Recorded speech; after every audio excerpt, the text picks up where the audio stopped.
termoeléctrica. Y pues ya está por aquí con nosotros. Raúl, ¿cómo estás? Muy buenas tardes. ¿Qué tal? Buenas tardes, Adriana. Un saludo a ti y a todo el auditorio. Pues muchas gracias, te agradezco mucho. Raúl, pues primero, para que recordemos un poco quién es Samir Flores, pues tiene ya 2 años de este asesinato que lamentablemente sigue impune. ¿Qué significa Samir Flores en esta lucha contra esta termoeléctrica? Bueno, Samir Flores, un padre de familia, un comunicador popular, un activista en defensa del territorio, un integrante de la comunidad de Amilcingo, una de las piezas claves del Frente de Pueblos en defensa de la tierra y el agua, Morelos, Puebla y Tlaxcala, un hombre, un padre de familia, un ser humano que llevaba muchos años defendiendo su territorio. Recordemos que el proyecto Integral Morelos, sobre el que platicaremos más adelante, tiene como primera parte un gasoducto, que como tú bien hablas, que busca administrar de gas a las empresas de la zona, y que data de por lo menos desde 1998. Desde aquellos años está ese gasoducto que después se fue transformando también en lo que conocemos como el Proyecto Integral Morelos. Samir desde el principio estuvo en esa resistencia, también estuvo en la fundación de Radio Amilcingo, una radio comunitaria que es clave, con un proceso organizativo clave. Estuvo también como uno de los principales organizadores en la Escuela Popular de Amilcingo, que hoy lleva su nombre, la Escuela Samir Flores Soberanes, y también fue uno de los principales organizadores para la reconstrucción del pueblo de Amilcingo después del terremoto de 2017 que vivió serias afectaciones. Asimismo, Samir era muy querido y era muy conocido por las resistencias, participó activamente en la recepción de los familiares de los padres de Ayotzinapa, padres y madres de Ayotzinapa, cuando pasaron por esa comunidad, un integrante del Congreso Nacional Indígena, un interlocutor con el Ejército Zapatista de Liberación Nacional, en fin, un hombre clave en la resistencia de los pueblos originarios en Morelos, pero en todo México, que, como tú bien recuerdas, fue asesinado el 20 de febrero de 2019 en un contexto grave, preocupante. Él unos días antes había participado en una protesta contra Andrés Manuel López Obrador, precisamente defendiendo el territorio. Recordemos que Andrés Manuel en 2014 se había puesto del lado de los defensores del territorio y había dicho que no se construiría termoeléctrica, que eso sería como construir un basurero en Jerusalén, y llegado al poder cambió por completo su posición y se convirtió en uno de los principales impulsores. Samir, junto con su comunidad, sus organizaciones acudieron, y en ese mitin el presidente los señaló y los descalificó acusándoles de radicales de izquierda que no son más que conservadores. Días después, el 19 de febrero, Samir también acudió a una asamblea, una reunión informativa en la que estaba Hugo Eric Flores, el superdelegado del gobierno federal en aquel entonces también en Morelos, reconocido militante de las organizaciones de extrema derecha, del equipo de abogados que apoyó a los paramilitares de los asesinos de Acteal. Y bueno, también en esa reunión Samir cuestionó la entrevista, y el resultado es que cuestionó el proyecto, y el resultado es que un día después, el 20 de febrero, Samir fue asesinado en la puerta de su casa. Por eso digo, nunca... Perdón, si me permites entonces recalcar esto que estás comentando. ¿Tuvo Samir Flores ese día una, digamos, diferencia o una discusión o un enfrentamiento de algún tipo con este Hugo Eric Flores? ¿Es así? Un día anterior, sí. Remarcar que también es un contexto de amenazas. Como nosotros sabemos, en México ser defensor del territorio implica un gran riesgo. Además, en la organización a la que pertenecía Samir y a la red de organizaciones del Congreso Nacional Indígena, desde su fundación, solo desde su fundación, tiene 127 activistas del Congreso Nacional Indígena, de las organizaciones que pertenecen al Congreso Nacional Indígena, asesinados, y 11 desaparecidos, más varios encarcelados. Entonces, en ese contexto de violencia, Samir había recibido amenazas, había recibido golpes, había recibido incluso cartas de amenazas, y justo un día, te contaba, unos días antes fue este meeting con Andrés Manuel, y unos días antes la reunión con Hugo Eric Flores. Por eso, una de las principales líneas que piden los habitantes de la comunidad que es Amilcingo es el crimen relacionado directamente por su oposición al Proyecto Integral Morelos. Y justamente preguntarte sobre ese tema.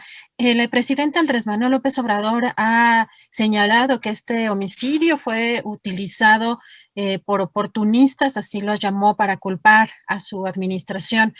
Lo cierto es que sigue en la impunidad este homicidio. En qué punto está o en qué punto están las investigaciones? Como tú bien dices, una completa irresponsabilidad del presidente sugerir que fue utilizado por oportunistas, incluso por compañeros de Samir, así lo mencionó él, que pasa por criminalizar a las organizaciones sociales, que pasa por criminalizar a las organizaciones que defienden el territorio, que es parte además de una discursividad adoptada por el gobierno actual y por sus seguidores, el de colocar a todos los campos de la resistencia, a todos los campos críticos, a los movimientos de los pueblos originarios, a los intelectuales ambientales, a las mujeres que se organizan en sus organizaciones, colocarlas como si fueran igual a la élite, como si fueran igual a los pasados, como si fueran igual a los corruptos, ¿no? Ubicarlas dentro de un campo que son fácilmente puestos como adversarios y que en algunos casos reciben la violencia en redes sociales, pero que en otras aterriza en persecuciones, en demandas e incluso también en asesinatos, ¿no? El caso hoy sigue completamente impune, a pesar de que los familiares y compañeros de Samir pidieron que fuera traído directamente por el gobierno federal. Este se negó y se fue, sigue en el Estado, en los instrumentos de los aparatos de justicia del Estado, los cuales no solo no han presentado avances, sino que incluso han mostrado una incapacidad. Nos cuentan los compañeros de Amilcingo y compañeras de Amilcingo que acudieron a la escena del crimen hasta 2 semanas después de que ocurrió el crimen. Nos cuentan que hay pruebas extraviadas. Nos cuentan incluso, o bueno, no solo nos cuentan, sino hemos visto en los periódicos que representantes del Estado, del gobierno de Morelos, han declarado públicamente que saben quiénes fueron, pero que tienen miedo a declararlo porque tienen instrumentos que son parte de grupos criminales peligrosos y de mucho poder del Estado. Entonces, si el Estado, si el gobierno se ha quebrado frente al poderío de los grupos criminales, hay una responsabilidad directamente del Estado, precisamente porque es incapaz de garantizar la seguridad de sus ciudadanos, la seguridad de las personas y sobre todo de los defensores del territorio, de las defensoras del territorio y de las personas que defienden los derechos humanos. Claro, Raúl, muy preocupante esto que nos comentas. Y pasando ya al proyecto y justamente a la razón de esta oposición, del trabajo de muchos años de Samir Flores, porque muchas veces desde afuera, y además son temas que muchas veces también los medios de comunicación tradicionales no tocan ni por encimita, ya no digamos a profundidad, pero la razón de la oposición a esta termoeléctrica y a que avanzaran o a que se terminara por construir esto que ya tenía tiempo o en otros sexenios construyéndose, ¿cuál sería la posición de Samir y de la gente que lo estuvo apoyando? Pues lo que nosotros hemos recuperado de todas las conferencias, charlas que hemos tenido con ellos, son varios los argumentos, todos de sobrevivencia, todos de defensa del territorio y de la vida. En primer lugar, como bien recalcabas, el tema del gasoducto, un gasoducto que recorre 3 estados y que pasa por zonas volcánicas, ¿no? Que pasa por zonas peligrosas en cuestión del volcán y que ha sido uno de los principales argumentos, no solo de las comunidades, sino también de la comunidad científica de distintas universidades, ¿no? Es decir, construir un gasoducto en zona volcánica de alto riesgo es prácticamente una bomba de tiempo, no solo por lo que puede significar la erupción del volcán, sino por las consecuencias que eso puede generar para las propias comunidades. Dos, el tema de, bueno, eso es por parte del gasoducto. Luego viene la parte de las dos plantas de ciclo combinadas, las termoeléctricas, que lo que nos han comentado ahora es que generan un ruido tremendo, o sea que es inhabitable prácticamente la zona. Las compañeras incluso que han recibido, que han sido nominadas a premios de derechos humanos nacionales e internacionales, nos dicen que es inhabitable la zona por el ruido de la termoeléctrica que se genera. Entonces prácticamente no solo hay una contaminación del agua y de la tierra, sino también una contaminación sonora que hace inevitable el territorio. Y tres, el argumento de los acueductos que nos dicen las termoeléctricas funcionan que mediante gas se calienta el agua para que se fabrique la energía y el agua llega a un punto de ebullición que prácticamente pierde todas sus propiedades. Es decir, lo manejan como un proceso de tratamiento de agua, pero en realidad lo que nos dicen ellos es lo que es un proceso de generación de agua muerta, ¿no? En el que prácticamente el agua es sometida a un proceso de calentamiento tal que después pierde toda propiedad para consumo, para riego, para todas las actividades que los campesinos de la zona suelen utilizar, ¿no? Entonces, esos son los elementos de sentido común, acompañados de herramientas científicas, acompañados de instrumentos de vida, y el otro que tiene que ver con a quién va destinada esa energía, a quién va destinados esos recursos. Si bien hoy se presenta, a diferencia de los gobiernos pasados, hoy se presenta este proyecto como uno estratégico dentro de la industria eléctrica nacional, como uno clave dentro de la Comisión Federal de Electricidad, y se argumenta y se busca la simpatía diciendo que es la recuperación del Estado, de la generación de industria.